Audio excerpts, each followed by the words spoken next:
Hi friend, আজকে আবার একটা রান্না নিয়ে এসেছি তোমাদের। দেখো, এই যে কচু লতি নিয়ে এসেছিলো বাজার থেকে। এটা তো ছাড়াতে একটু ঝামেলা, আস্তে আস্তে একদিন সময় নিয়ে বসে বসে ছাড়াতে হবে। আমি তো বসে বসে ছাড়িয়ে নিয়েছিলাম তোমাদের বোটিং দিয়ে কেটে ভালো করে পরিষ্কার করে কচু লতি। তারপর এটাকে ছাড়িয়ে ভালো করে পরিষ্কার করে একটু ছালটা ছুলে নিতে হবে, যেমন ডাটা বোনায় সেভাবে বনিয়ে নিয়েছি আমি। তারপর এটাকে আমি গরম নুন আর জল দিয়ে একটু সেদ্ধ করে নেবো হালকা। এটা খুব নরম হয়, বেশি সেদ্ধ করতে নেই, এক ফুটিয়ে নিলে ব্যাস সিদ্ধ হয়ে যাবে।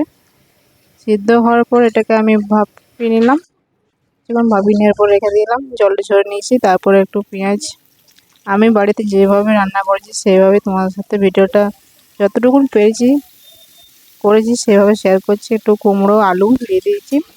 তারপর এটাকে আলু দেওয়ার পর একটু ভাজার পর আমি একটা বাটা মশলা করে নিয়েছি।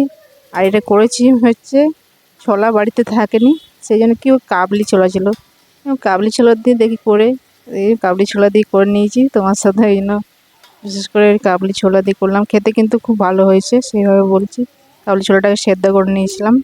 এই যে সব একসঙ্গে সব ভাজা হচ্ছে।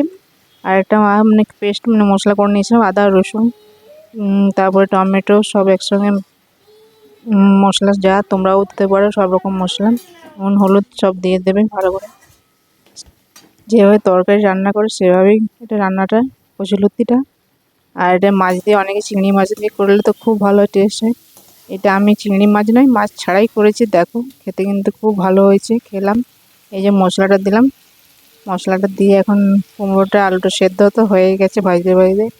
তারপর এটাকে এখন ভাজা হচ্ছে, আর মশলাটা দিয়ে দিচ্ছি, সব আদা রসুন সব পেস্ট করে একটা মশলা করেছিলাম, সব মশলা পেস্ট করে এই যে দিয়ে পরে এখন ভাজতে থাকছি। ভাজার পর এটাকে আমি হালকা কিছুক্ষণ ভাজতে ভাজতে এমন দেখি কাবলি ছোলা দিয়ে কেমন হয়।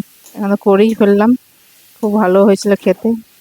ভাত দিয়ে মানে ওই তরকারি দিয়ে মানে ভাত খাওয়া হয়ে গেছিলো, আর কোনো তরকারি লাগেনি, তাই মানে কচুলতিটা। তারপরে এই যে ভাজার পর দিয়ে দিলাম কচুলতিটা সেদ্ধ, যেটা ভাপিয়ে নিয়েছিলাম। তারপর দেওয়ার পর এটাকে একটু কিছুক্ষণ ভেজে নিলাম। আর কিছুক্ষণ ভাজতে ভাজতে এটা হালকা করে ভেজে নিতে হবে, কষিয়ে নিতে হবে ভালোভাবে ঠিকঠাক করে।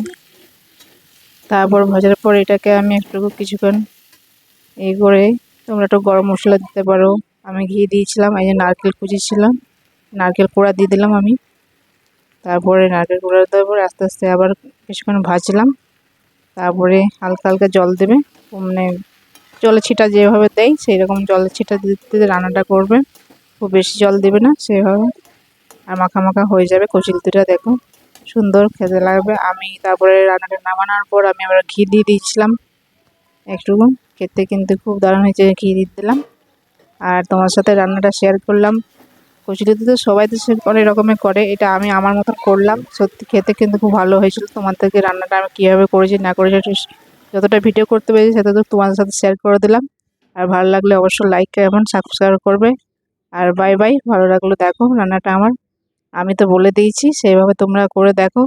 আমি এটা নতুন ছোলা দিয়ে, কাবলি ছোলা দিয়ে করলাম, খেতে কিন্তু খুব ভালো হয়েছে, তোমার সাথে শেয়ার করলাম। আর সেই জন্যে বাই বাই, ভালো লাগলে অবশ্যই তোমরা ভিডিওটা লাইক কমেন্ট সাবস্ক্রাইব করবে। বাই বাই, ভালো থেকো সবাই।